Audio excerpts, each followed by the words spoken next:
and Ashley, and they're all here for circle time, prime time.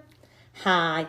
Some of you are probably wondering what this is all about. Well, I've always believed you shouldn't talk the talk until you've walked the walk. I have never done circle time online, but when I got an email from a teacher earlier this week, I thought, maybe this is something we need to think about.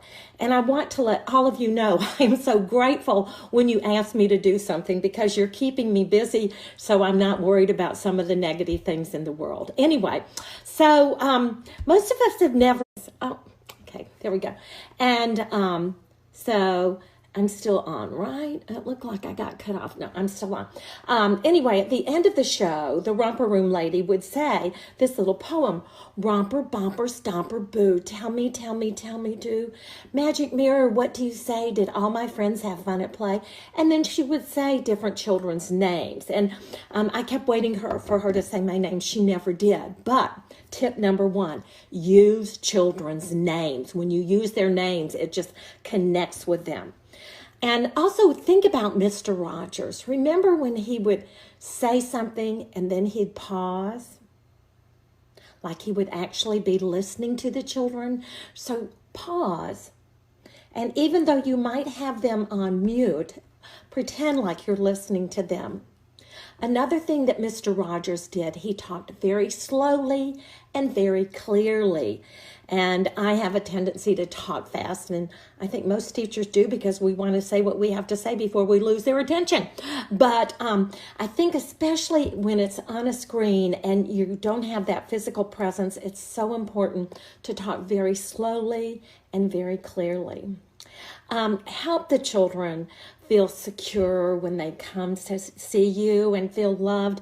This is not about educating them and making your standards. This is about connecting and helping them feel so secure. It must be so scary to be a child right now with all these things going on and their whole world turned upside down. And give them something to smile about. Think about their favorite songs, their favorite books, their favorite Fingerplays or cheers, and do those things just as kind of a remembrance that, yes, it's okay. I'm secure in this world. A couple other tips. Quit while you're ahead. Do not make this too long. You can start slow. You can always add to it. But keep it slow so you have their attention. And follow a routine. I think if you follow a similar routine every day, it will help them feel confident and maybe make you feel a little bit more confident too. So I've got several blocks of activities that I think you could do in any type of online circle time. And you can call it Zoom time. You can call it online Oak Grove School. You can name it a special name or, Dr. Jean's prime time or, use it, make it really personal for the children. I think first you need to start with a piddle time. And several teachers have mentioned this, that when they start the online class, all the kids want to do is talk. They're so excited to see their friends and talk. I mean, next to your real family, it's your classroom family. You spend more time with them than you do with your own family. And so give them time to talk and interact. My first supervisor for kindergarten called this piddle time, and she said when kids come to school, they need piddle time. They need time to talk and relax and settle in. Now, after your piddle time, you might want to put the mute button on.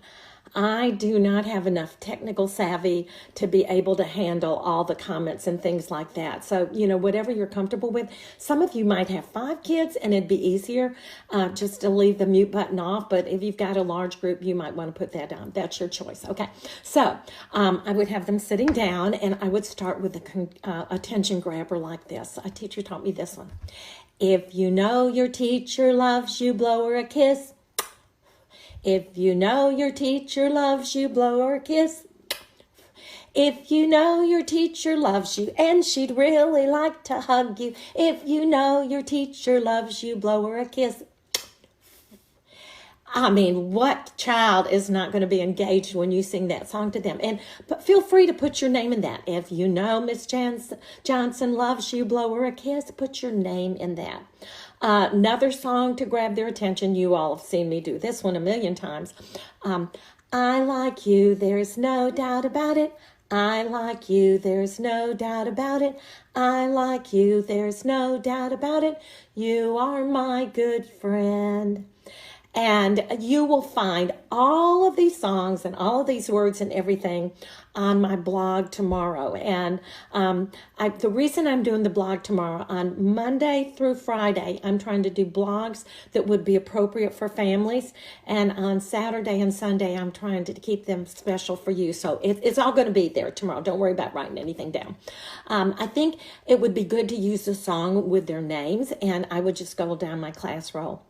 Hello, Marcia. Hello. Let me think. Good night. Oh, tune. Good night, ladies. Hello, Marcia. Hello, Michael. Hello, Ebony. I'm glad you're here today. Hello, Carlos. Hello, Louise.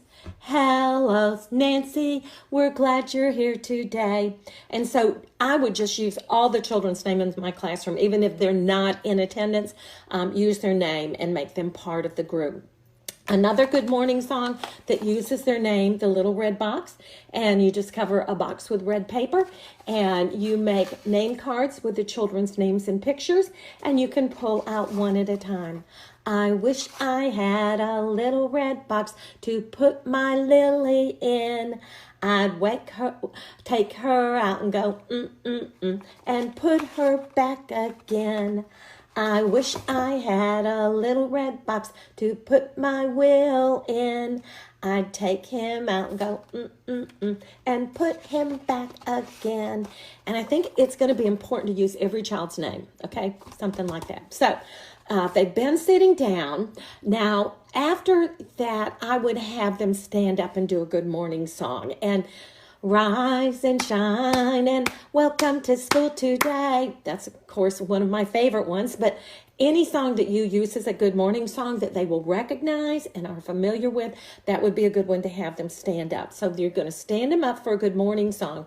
And then I would do some of my active learning. Like for literacy, you can sing the traditional alphabet song, but sing it with different voices. So you could sing with the cold A, B, C, D, E, F, G. You could sing monster A, B, C, D, E, F, G. You could sing baby A, B, C, D, E, F, G. Just use some different voices.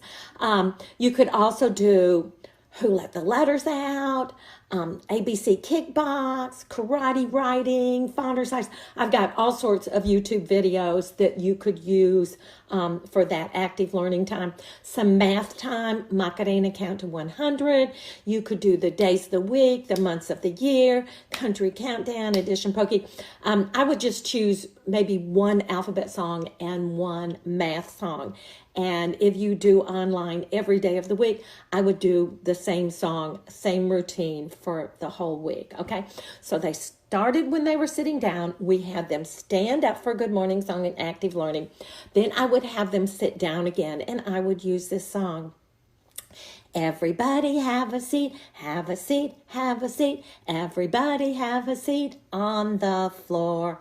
Not on the ceiling, not on the door. Everybody have a seat on the floor. Or I could sing, head, shoulders, knees and lap, knees and lap. Head, shoulders, knees and lap, knees and lap. Legs are crisscross applesauce, and my hands are in my lap, lap, lap.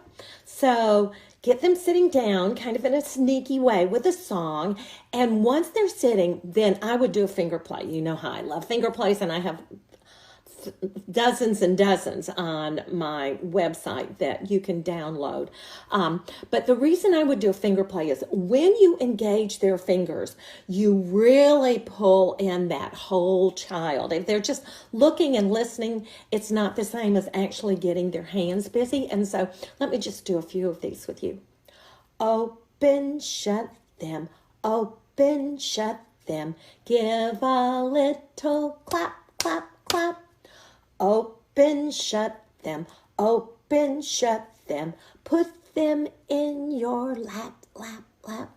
Creep them, creep them, creep them, creep them. right up to your chin. Open up your little mouth, but do not let them in.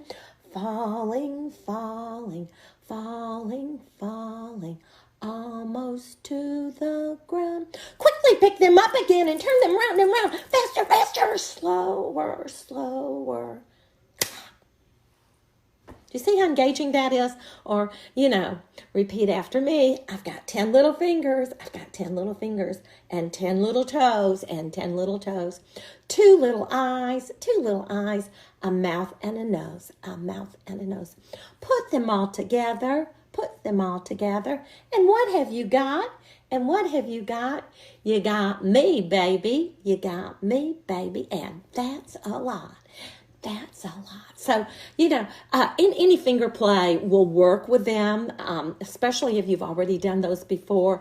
They will feel familiar and they will join you.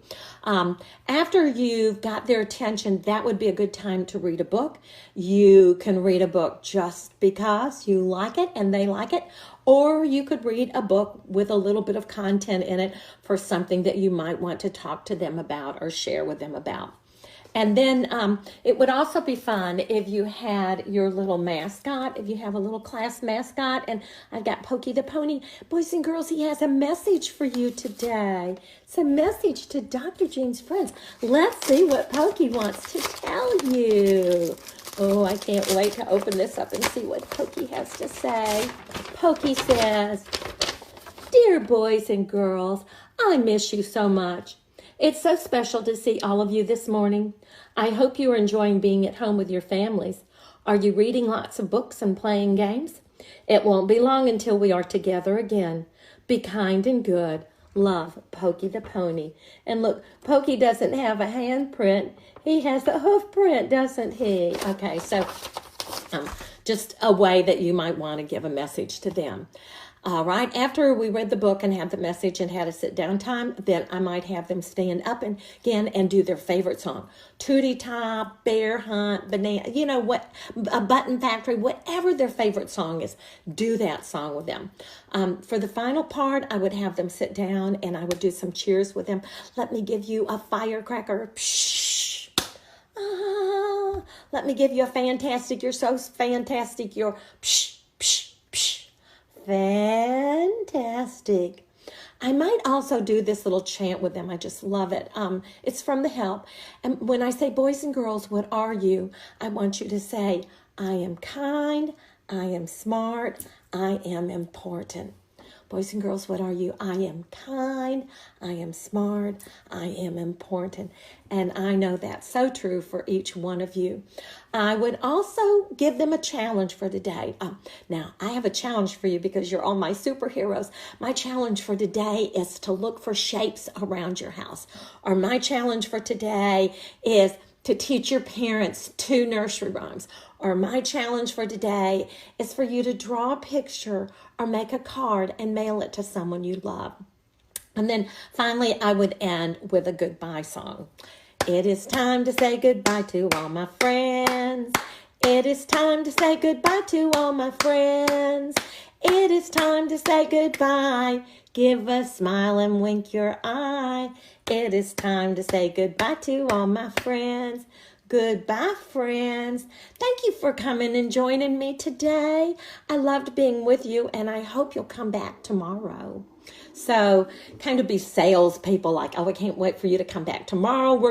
I have a special story for you or a special activity. Give them something to anticipate looking back tomorrow. So I don't have all the answers. I hope I've given you a few ideas that you can pick and choose. And as I always say to teachers, you take anything I got and you use it and you make it work for you. I think, we're all holding hands. We're sticking together, and we're going to all be YouTube rock stars by the time this is over. Take care. God bless. Thanks for joining me today.